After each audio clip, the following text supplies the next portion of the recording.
तो बताओ, मैंने प्रमाण के सहित मैं बात करूंगा और आपके हर वायरस को डिलीट करूंगा।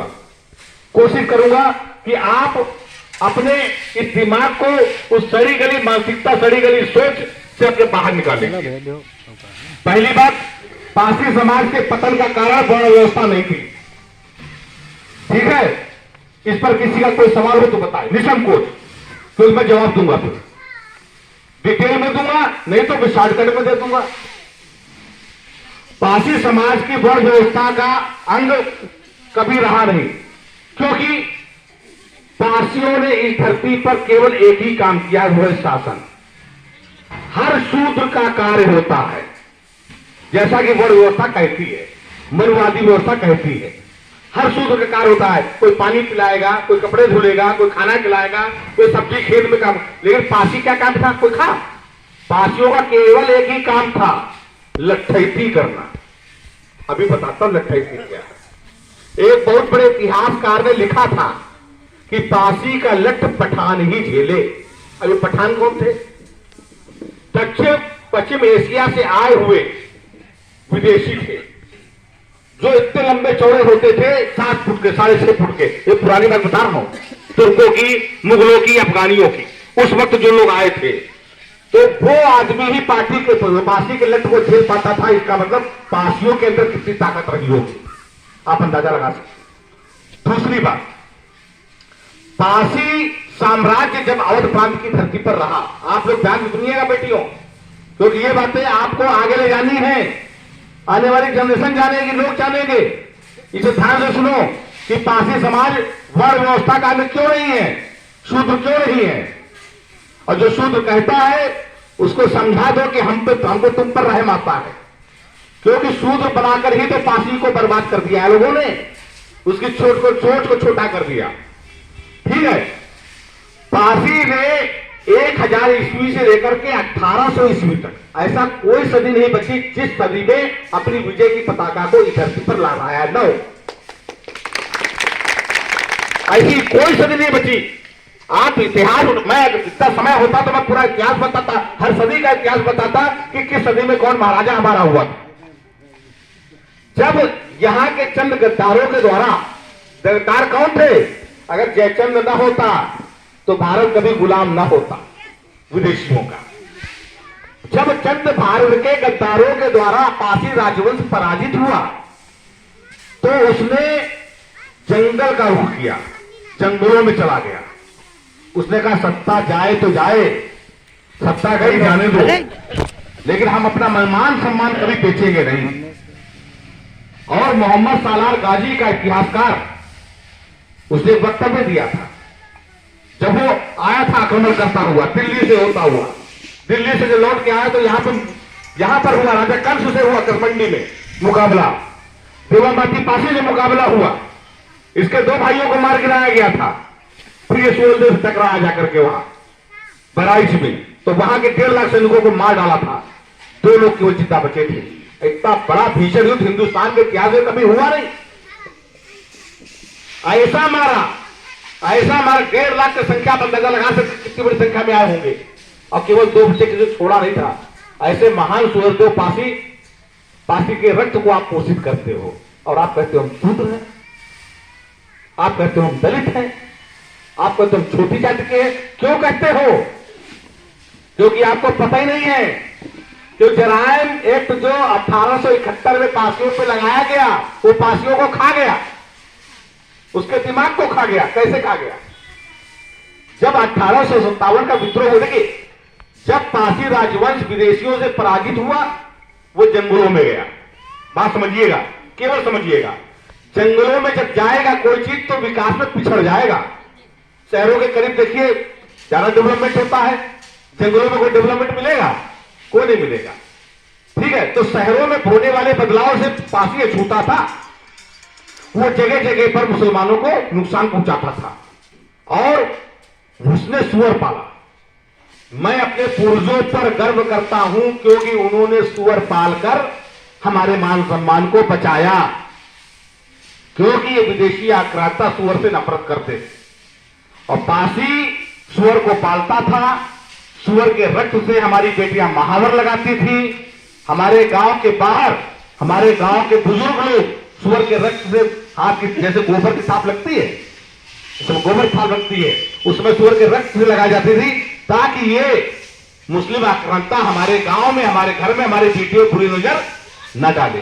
तो कितना बड़ा त्याग हमारे पूर्वजों ने किया अपने रक्त को महान बनाए रखने के लिए। और आप कहते हो शूद्र हैं, आप कहते हो दलित हैं। अरे अपने पूर्वजों पर गर्व करो, जिन्होंने सत्ता को छोड़ दिया लेकिन अपने मान सम्मान को नहीं छोड़ा। और उसने क्या कहा था गाजी के इतिहासकार ने कि बचा वही जिसने फतवा पढ़ा, बचा वही जिसने फतवा पढ़ा। मतलब क्या हुआ? मतवा फतवा का तो कलमा पढ़ा, कलमा पढ़ा। कलमा क्या होता है? फतवा की दोनों चीजें बताता हूं। फतवा जारी करता है, उस समय उलेमा जारी करता था फतवा की ये हमारा देश का विरोधी, उसको मार डालो। और कलमा होता था कि उस धर्म को स्वीकार कर लो। तो जब उसने कहा कि बचा वही जिसने कलमा पढ़ा, इसका मतलब क्या हुआ कि या तो वो मार दिया गया आदमी, या तो वो मुसलमान बन गया, या तो जंगलों में भाग गया, या तो फिर अपने बहुओं बेटियों का सौदा कर लिया, तभी तो बचेगा। लेकिन पारसियों के इतिहास में ऐसा कोई भी उदाहरण नहीं मिलता है जिसमें पारसियों ने अपनी बहुओं बेटियों का सौदा इन लोगों के साथ में किया हो। और सुनिए, समझिएगा केवल बात, इस बात को अपने दिल में बैठा लिएगा, दिमाग में बैठा लिएगा, क्योंकि आज हम 10 लोग बैठे हैं, लेकिन मैं इतना जानता हूं कि 10 लोगों के दिमाग में अगर वायरस डिलीट हो गया तो ये 40 में पहुंच जाएगा, नहीं पहुंचेगा। और ये 40 400 में पहुंचेंगे तो मेरे लिए महत्व ये नहीं रखता कि आप लोग कितनी संख्या में हो, मेरे लिए महत्व ये रखता है कि जितनी संख्या में हो उतने लोग उस वायरस को अपने दिमाग से निकाल के जाते हो कि नहीं जाते हो।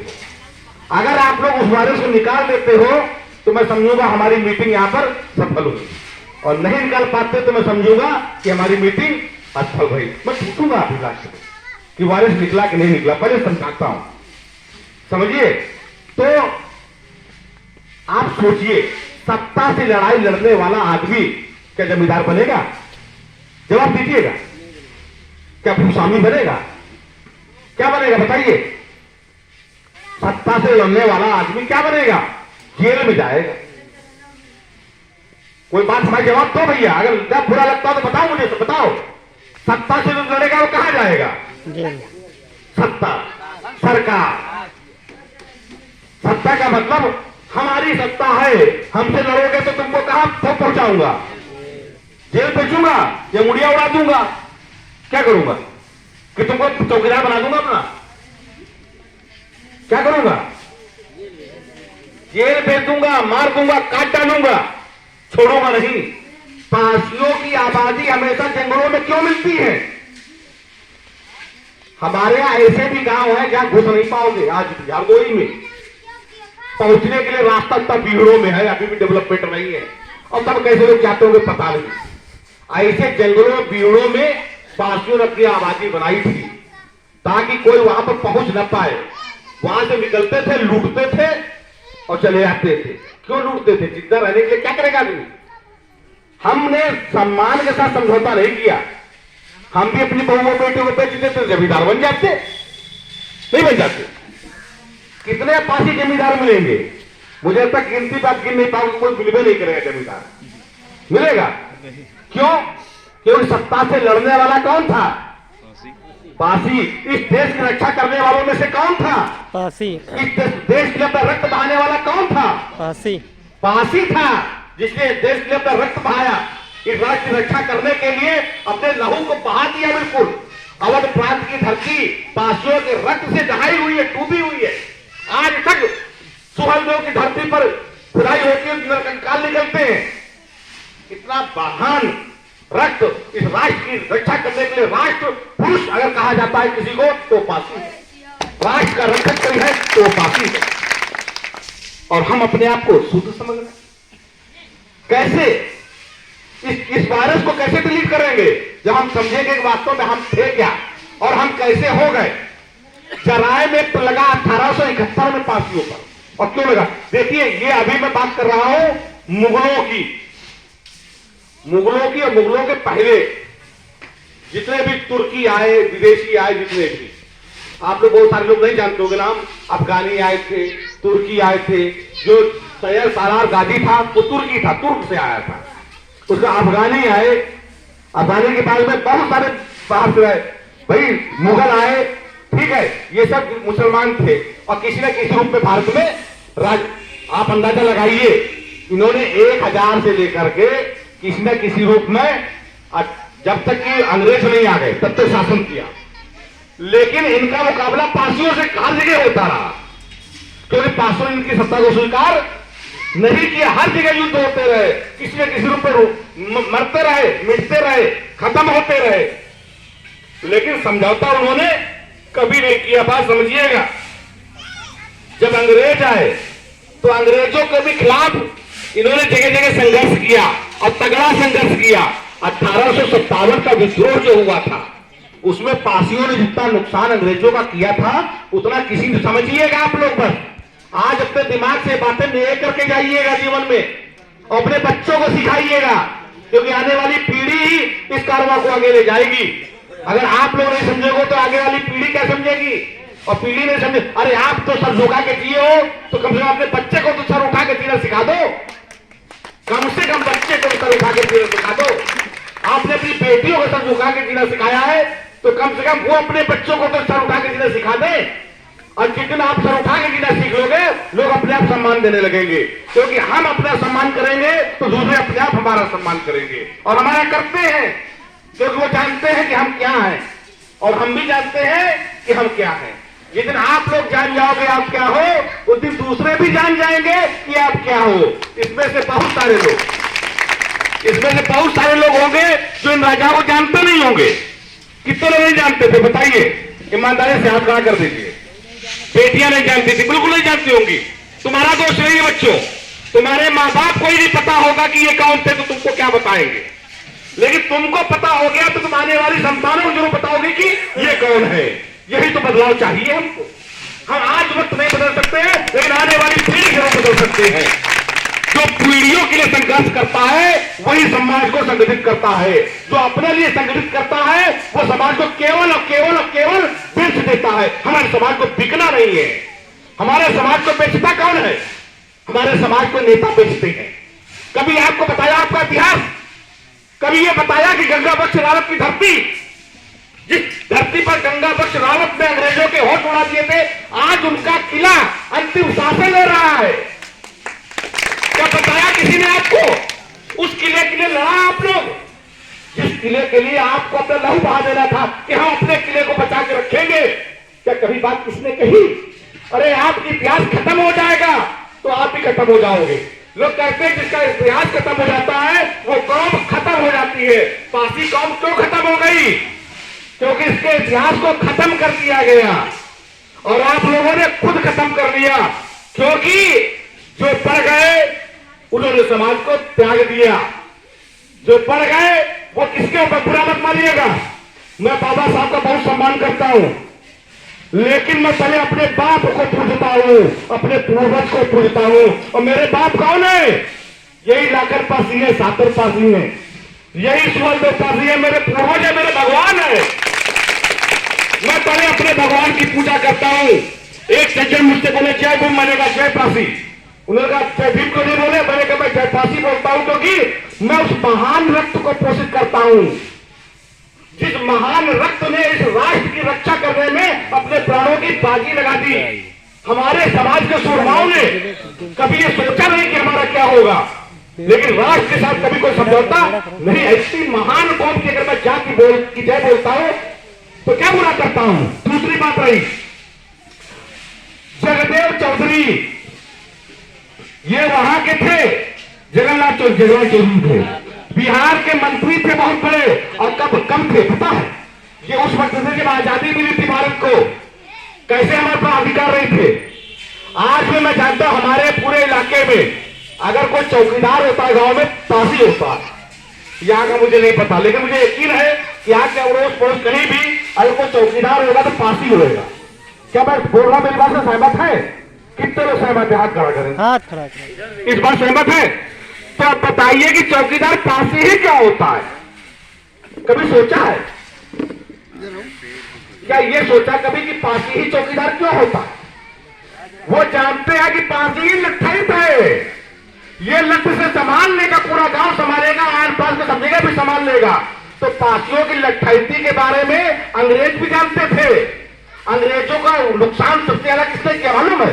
अंग्रेजों का नुकसान सबसे फांसियों ने किया था। पूरा इतिहास बता रहा हूं, पहले से आप अंग्रेजों में आता हूं और फिर बताता हूं हम पिछड़े कैसे और हमको आगे कैसे बढ़ना है, हमको पढ़ाया किसने। ये सब बातें बताऊंगा सारा। अब कहीं आपको शंका हो तो मुझसे पूछिएगा, ताकि आपके मन की शंका हमेशा के लिए दूर हो जाए और चार आदमियों को बात भी बोल सको, समझा भी सको। ठीक है। 1857 में जितना नुकसान फांसियों ने अंग्रेजों का किया था, जिसमें वीरांगना होता था, फांसी एक नाम आया है। और ये 1992 तक अज्ञात में थी, इनका नाम नहीं लोग जानते थे। ऐसे कितने फांसी क्रांतिकारी रहे होंगे जिनका नाम आज तक हम जाने नहीं पाए, क्योंकि लिखने वाले लोग नहीं थे, क्योंकि हमारे लोग पढ़े नहीं थे। जंगल में रहने वाला आदमी कहां पढ़ेगा? उल्लठ की बात करेगा, और जो लठ से शासन करेगा उसको पढ़ने की क्या जरूरत है? बात समझिएगा, क्यों समझिएगा? जो लठ से शासन करेगा, तलवार से शासन करेगा, उसको पढ़ने की क्या जरूरत है? पढ़ के क्या करेगा वो? बताइए आप। तलवार जो शासन करना है, दूसरे राज्य को जीतना है, कलम से जीतोगे? कहां जीतोगे? तलवार। कहां से जीतोगे? तलवार से। तलवार से जीतोगे। तो तलवार, पांचों तलवारें तो उठाई, तलवार उठाई है, उसके बाद में क्या उठाया? लठ उठाया। समझिएगा, बात समझिएगा। पढ़ा तो था ही नहीं, पढ़ने की जरूरत भी नहीं थी। जो शासन करने के लिए कहा की जरूरत होती है? पावर की। पावर का मतलब ताकत का, और ताकत किसमें होती है? लठ में। बात समझिए। और जिसके लठ में ताकत है वो राजा। तो फांसियों के लठ में ताकत थी तो वो राजा थे, वह पढ़ाई का मतलब रह गया। बात समझिएगा, क्या मतलब पढ़ाई कर गया? अब समझिए, यही सोच फांसियों की हमेशा बनी रही, और आजादी के पहले तक ये फांसियों की सोच रही कि सब लट्ठिती करेंगे, मार पीट के लूट लेंगे, जो भी होगा कहीं डरना नहीं। क्योंकि 1871 में जब फांसियों के ऊपर जरायम लगा दिया गया, जरायम ने फांसियों के ऊपर सारे अधिकार छीन लिए, मौलिक अधिकार छीन लिए, जमीनें छीन ली, गर्भवती महिलाओं पर भी जरायम लग जाता था, सब कुछ छीन लिया गया। समझिएगा इस बात को। जब ये सारे अधिकार छीन गए तो भैया फांसी कैसे पनप पाता बताइए? जमीनें रही नहीं, कहीं कोई जंगलों में हादसा हो जाता था, फांसियों पकड़ पहले जेल बंद कर दिया गया, उसको ऊपर सारे कानून लग गए, उसको कोई वकील नहीं मिलता था, उसका कोई मौलिक अधिकार नहीं था। फांसी तबाह हो गया इस जरायम एक्ट से। जो बेचारे बच पाए किसी तरीके से, अंग्रेजों ने सोचा इसको ये खतरनाक है, इसको लट्ठित बना दो, इसको चौकीदार बना दो, कुछ नहीं तो चौकीदारी काम करे कम से कम। वो चौकीदार बन गए, बाकी लोग बेचारे इस तरीके से अपने आप को बचा पाए। अब देखिए, जब शासन का कानून लागू हुआ 1947 में, हमारा देश आजाद हुआ 1947 में। मैं वो बात कह रहा हूं, जहर मेरी बात होगी, लेकिन जहर दवा का असर करती है। बहुतों को मेरी बात कह रहे, मैं डरता नहीं किसी से। 1947 में हमारा देश आजाद हो गया, बात समझिएगा, सब जानते हैं ना। और 1950 में संविधान लागू हो गया, सब जानते हैं ना, जानते नहीं जानते? अब मैं ये बात सुनिएगा, जब हमारा देश 1947 में आजाद हुआ, संविधान 1950 में लागू हो गया, तो अंग्रेजी कानून सब खत्म हो जाने चाहिए थे कि नहीं खत्म होना चाहिए थे? अंग्रेजी कानून अंग्रेजी समय के थे। अब तो भारत आजाद है, तो आजाद भारत में आजाद कानून होने चाहिए ना, कि गुलामी के कानून होने चाहिए? बताओ भैया। आजाद भारत में आजाद कानून होना चाहिए। बेटियों, अरे इधर सुनो, ए लड़की ध्यान सुनो, तुमको वो बात बता रहा, जिंदगी कोई बताएगा नहीं। और चाहती हो इसी तरह रगड़ते हुए, उठते हुए, सिसकते हुए जीवन जी लो तो जी लो, मरते मरते जीना जीना चाहते हो तो स्वागत है, जियो, कौन मना करता है? हम तो तुम्हारे स्वाभिमान को जगाना चाहते हैं कि उस स्वाभिमान को जग जाए तुम्हारा, कम से कम इस बात को समझ करके। तो जरायम में लगने से फांसी हो गया तबाह। 1950 में संविधान का शासन लागू हुआ तो फांसियों के ऊपर से बाबा साहब ने जरायम में क्यों नहीं हटाया? हमसे क्या दुश्मनी उनकी थी? हमने क्या उनका नुकसान कर दिया था? यह सवाल है मेरा। क्योंकि फांसियों के ऊपर जरायम में हटाया गया 1952 में। अंग्रेजों के सारे कानून हट जाने चाहिए थे उस समय जब भारत आजाद हुआ। क्या मैं गलत बोल रहा हूं? अगर आपको शंका पूछिए, भाई देश आजाद हुआ, आजाद भारत में आजाद कानून होना चाहिए ना, गुलामी का कानून क्यों आजाद भारत में लग रहा भाई? बाबू मसूरियाद्दीन पासी जो इलाहाबाद में सांसद रहे, उन्होंने 2 सालों तक पासियों के ऊपर से जराये में हटाने का भरकस प्रयास किया और उस प्रयास के कारण 1952 में हमारे ऊपर से जराये में हटा, तब जाकर के हमको वो आजाद भारत में सांस लेने का मौका मिला। अब 2 साल तक आदमी अगर पीछे रह जाएगा और अब कानून का आगे लग गया, अब संविधान लागू, समझिएगा, संविधान लागू हो गया और संविधान लागू का मतलब कलम की ताकत, अब लठ की ताकत नहीं, अब कहा है कि कलम की ताकत, और कलम की ताकत में हम कितना पीछे हो गए? 5 साल। संविधान 1950 में लागू हो गया और उसके बाद में 2 साल तो हम इधर पीछे हो गए कलम की ताकत से, और जब कलम की ताकत में पीछे होगा, ये खाई लगातार बढ़ती चली गई, बढ़ती चली गई, बढ़ती चली गई, और बढ़ते बढ़ते इतनी ज्यादा बढ़ गई कि अब हमारा समाज एक तरफ बहुत पीछे हो गया और बाकी समाज बहुत आगे हो गए। इस खाई को पाटने का तरीका क्या रहा? इस खाई को पाटने का एक ही तरीका है कि हम अपने समाज के हित में, उसकी शिक्षा में, उसकी जागरूकता में अपना जीवन लगा दे। अगर हम इस लायक हैं तो, नहीं है तो हम अपने परिवार को संभाल लें। बाबा साहब ने जो संविधान दिया उसको सबको लाभ मिल रहा है, सबको लाभ मिल रहा है, सब लाभ ले रहे हैं। कौन नहीं ले रहा बताइए? कोई ऐसा है तो छूता है। लेकिन पासी समाज, भैया एक बात बताई, जितनी नौकरी करी है उतनी नौकरी भैया पासी समाज की भागीदारी ही कुछ नहीं है, मिलेंगे ही नहीं। पासी समाज के लड़के अच्छी पोस्टों में चले जाइए, मिलवे नहीं करेंगे, पढ़े नहीं है, मिलेंगे कहां से? तो कम से कम हम उस खाई को दूर करें, उस गैप को दूर करें। हम पासी समाज के लोग न तो वर्ण व्यवस्था के अंग थे और न ही हम मनवादी व्यवस्था के अंग थे, किसी व्यवस्था के अंग नहीं थे, क्योंकि हमारा स्वतंत्र अपना शासन था, स्वतंत्र हमारा राज्य था। हम अपने राज्य के साथ, अपने गौरवशाली अतीत के साथ कुछ तो न्याय करें। पढ़े लिखे न होने के कारण किसी ने हमको बता दिया, हमने स्वीकार कर लिया। जिसने हमको बता, आप बहुत सारे लोग हजार, बाराबंकी में बड़ी में समस्या है, बाराबंकी में हर गांव पासी चले जाए लोग हरिजन मानते हैं अपने आपको। यहाँ कितने लोग मानते हैं? ईमानदारी से बोल देना। सभी लोग मानते हैं, सब लोग मानते हैं, मानते हैं। अच्छा दादा एक बात बताओ, आप अपने आप को हरिजन मानते हो क्यों? देखिए सवाल और जवाब, हम यहाँ सवाल जवाब करने बैठे ताकि आपके हर सवाल का जवाब मैं दे सकूं। अच्छा अपना आप बताओ, आप शूद्र हो?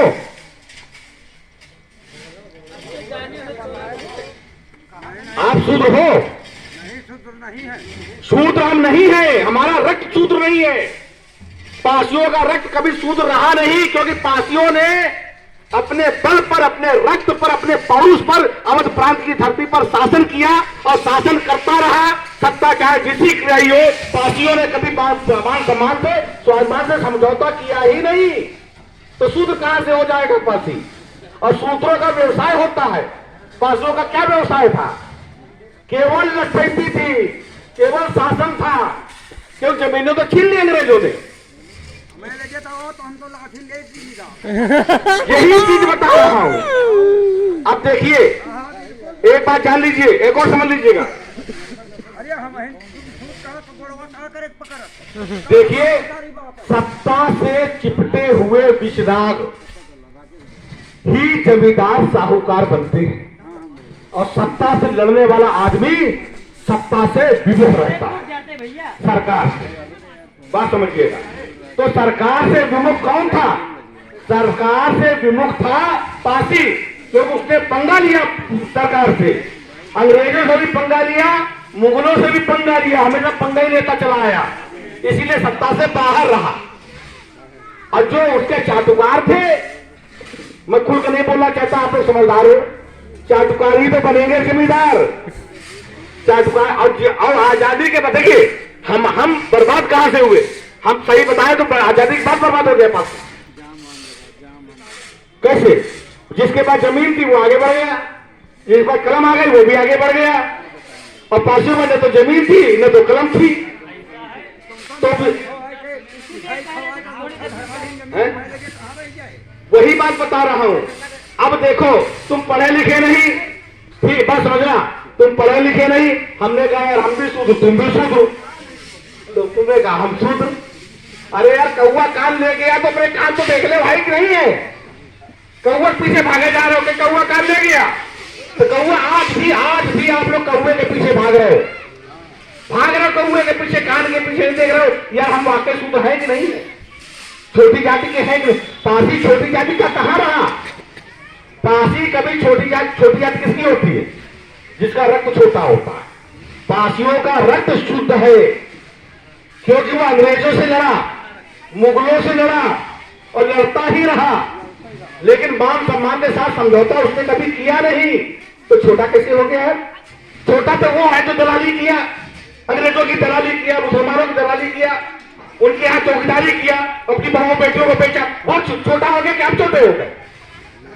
जो छोटा है वो हमसे कह रहा है कि हम छोटे हैं, और आप स्वीकार कर रहे हो। शर्म आनी चाहिए आपको ऊपर। अपने कान नाक से खोल लो, कम से कम अपनी पीढ़ी को तो बताओ। हमसे कोई बहस नहीं करता है, जो बहस करता है इसे जवाब देता हूं कि वो खोल नहीं पाता। मैंने कहा विकास में पासी इसके पीछे हो गया कि आजादी के बाद तो पासी के पास दोनों चीजें नहीं रही, न तो शिक्षा रही और न खेती रही। तो जो आजादी के बाद खेती पा गए वो जमींदार थे, वो आगे बढ़ गए, शिक्षा पा गए वो भैया नौकरी पा गए, हम तो दोनों पिछड़ गए। अब आगे कैसे बढ़े?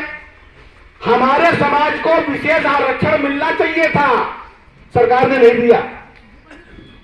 कभी जिंदगी में हम रहे न रहे, लेकिन अगर कोई रहेगी पीढ़ी तो हम कहेंगे हमारे पासी समाज के लिए विशेष आरक्षण दिया जाए, क्योंकि ये जरा व्यक्ति झेला है, और जरा में जो भी जाति झेली हो उसको विशेष आरक्षण मिले, ताकि जो गैप है उसका वो पूरा तो हो।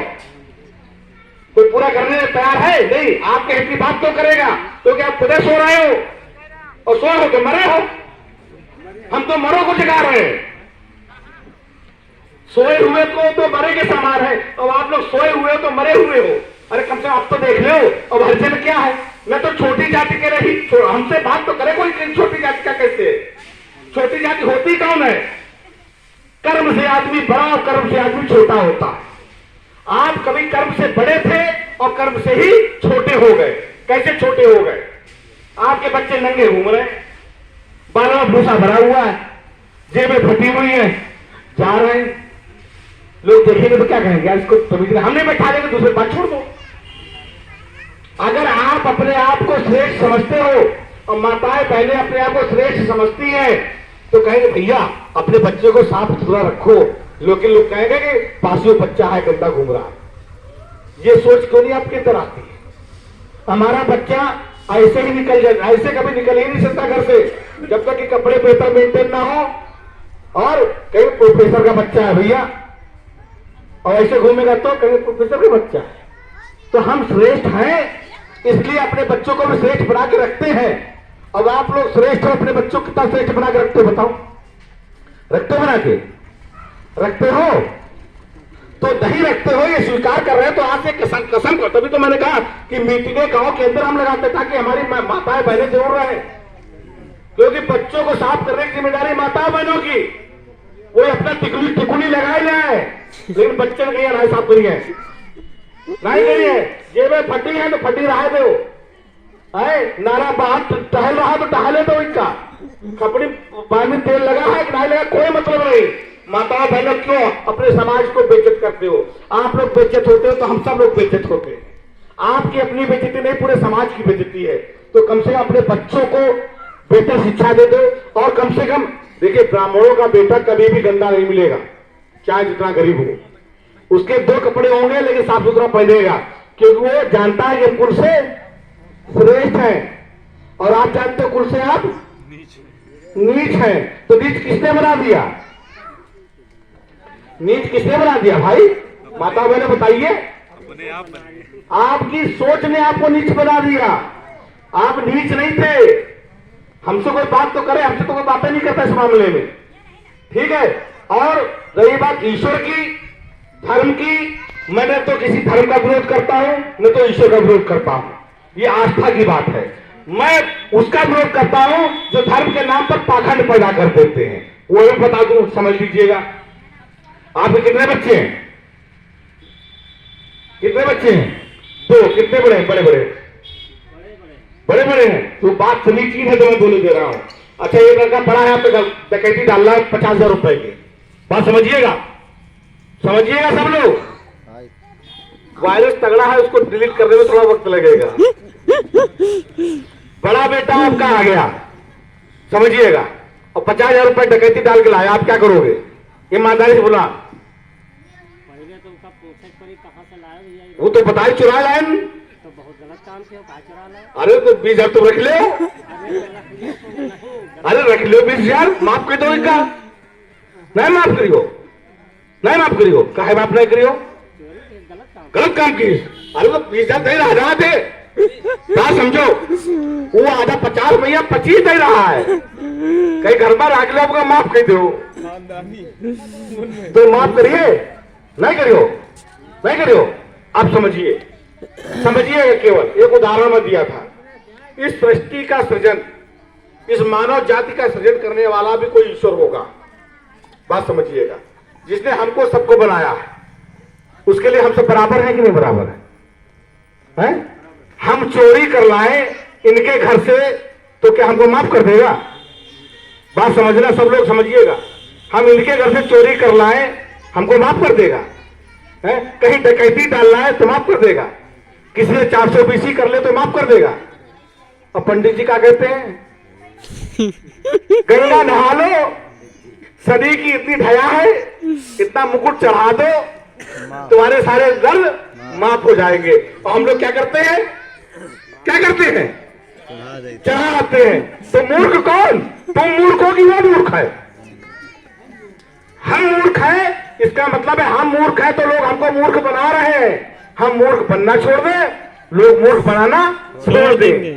यही तो हमको समझना है, यही हमको समझना है कि हम जब अपने बच्चे को माफ नहीं कर सकते तो हमारा बनाने वाला हमको कैसे माफ कर देगा? घूस दे करके। आप जब घूस दे ले सकते हो तो आपका बाप, आपका परमात्मा आपसे घूस लेगा? कहेगा बेटा किए जरूर हो, सजा जरूर मिलेगी। कहते भगवान की लाठी में मार होती है लेकिन आवाज नहीं होती है। और पक्का है कि बुरे को बुरा मिलेगा, अच्छे को अच्छा मिलेगा। ये आप जान के रखिए।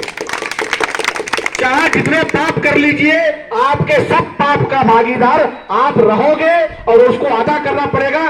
दुनिया का कोई ब्राह्मण, दुनिया का कोई ताकत आपको उस पाप से मुक्त नहीं कर सकता है।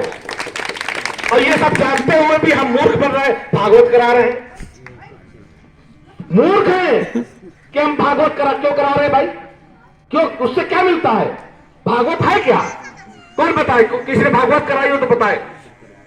किसी ने भागवत कराई हो तो बताए, मैं पूछूंगा। भाई तुम्हारा छोटा भाई हूँ, चंदा लगा कराए होंगे गांव में, गांव मैं ईमानदारी से बोल रहा हूँ, तुम्हारा छोटा भाई या बेटा जो समझ लो मुझको। चंदा दिया, हम यहाँ आए हैं। गांव गोरे कोनो थान होई ना ऊपर कराए। अच्छा है, सुन के क्या सुना ये बता दो। सुन के सर यही सुना कि परमात्मा को मानना चाहिए, हाँ, और सच्ची रास्ते पे चलना चाहिए, हाँ, और कपट त्याग के परमात्मा को भजो तो पर उस गिनती को स्वीकार करता है। अगर कपट ठीक। से चलिए आप सुनिए। कपट लेकर के मानोगे तो नहीं मानोगे। ठीक, बिल्कुल। आपने कहा परमात्मा को मानिए, सब काम हल हो जाएंगे, है ना? मैं तो कहता हूँ, ये बेटा यहाँ आओ। जा जा बेटा। इनके पिताजी है? इनके पिताजी है कि नहीं है? देखो जरा पीछे घूमो, पीछे घूमो, इधर पीछे बेटा चेहरा करो। तुम्हारे पिताजी है? देखो नहीं है। अच्छा, किसी बच्चे के पिताजी हो, वो दोनों हो तो आवे फिर। देखिए मैं बताने, नहीं है, नहीं है। जिसके बाप हो यहाँ पे आ जाए। हाँ, जिस बच्चे के पिताजी बैठे वो आवे। बच्चे से पूछा नहीं जाएगा। तुम जा बैठो। बच्चे से तुम बैठो बेटा, बस कहीं पूछूंगा नहीं। तुम्हारे पिताजी हैं? हैं? कौन है पिताजी? तो कहाँ है? आप है? आप सुन रहे थे कि नहीं हमारी बातें? अब मैं ये कहता हूं, आज से इस बच्चे को ये 8 घंटे मंदिर में बैठा लिए आप, और केवल पढ़ा रहे, केवल पढ़ा रहे, क्योंकि भगवान के पास जाने से नौकरी मिल जाती है। अरे कैसे नहीं यार, कैसे लोग लोग उठते हैं चले जाते हैं मंदिर में और पूजा करके आते हैं, रहते हैं, तो फिर भागवत क्यों करते हो? भागवत नहीं करते हैं ना हम, जो लोग बाकी यहाँ बैठे वो करते होंगे तो फिर उन्हीं को समझाना है, उन्हीं को समझाना है। बात समझो, तुम्हारे द्वारा उनको ही समझाना है। यदि नौकरी पाना है तो पढ़ना ही पड़ेगा, इसका कोई विकल्प नहीं है।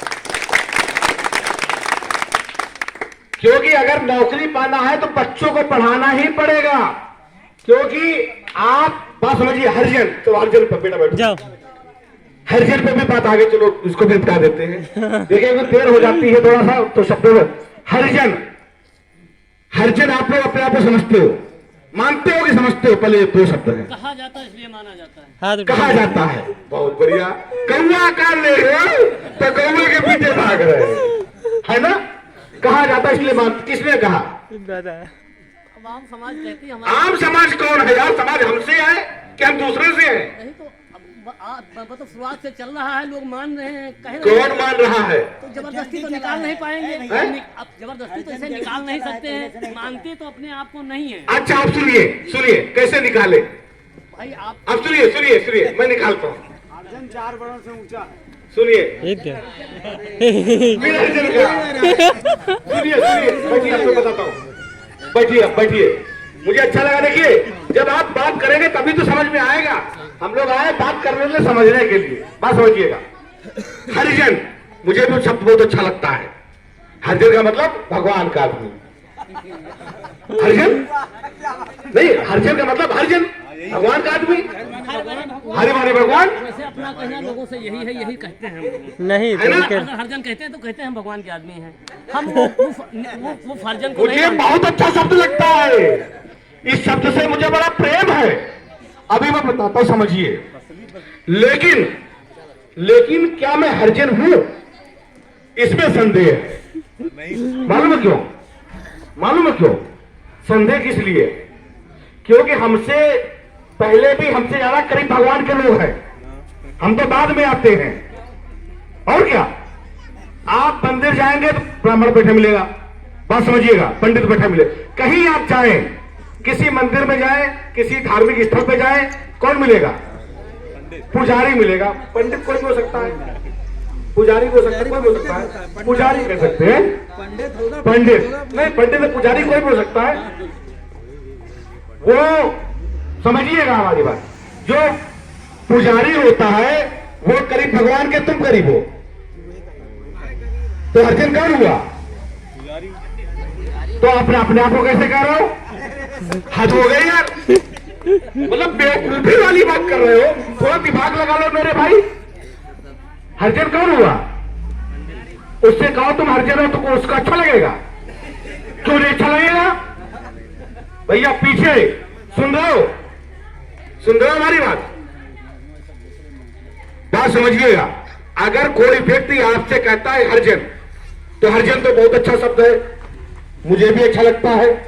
लेकिन मैं कहता हूं कि भैया मैं हरिजन नहीं हूं, क्योंकि मैं हरिजन का शब्द होता है मतलब भगवान के लोग, और जो भगवान के लोग होते हैं वो भगवान के करीब होते हैं। हम भगवान के करीब नहीं है, क्योंकि भगवान के करीब है मजिया, यहाँ भाई उसको क्या बोलते पता नहीं। ना पुजारी का मतलब समझिए। एक बीच शादी होती है तो बीच में जो कराता है उसको क्या बोलते हैं? मजिया। आप बात समझिए। तो हमारे भगवान के बीच कौन है? मजिया है। तो मजिया करीब हुआ भगवान के कि हम हुए? तो हरिजन कौन? माता वाले थोड़ा आप इधर आओ, आपको ज्यादा समझाना है। ये आपकी मानसिक गुलामी है जो आप वहां बैठी हुई हो। इधर आओ, इधर आओ।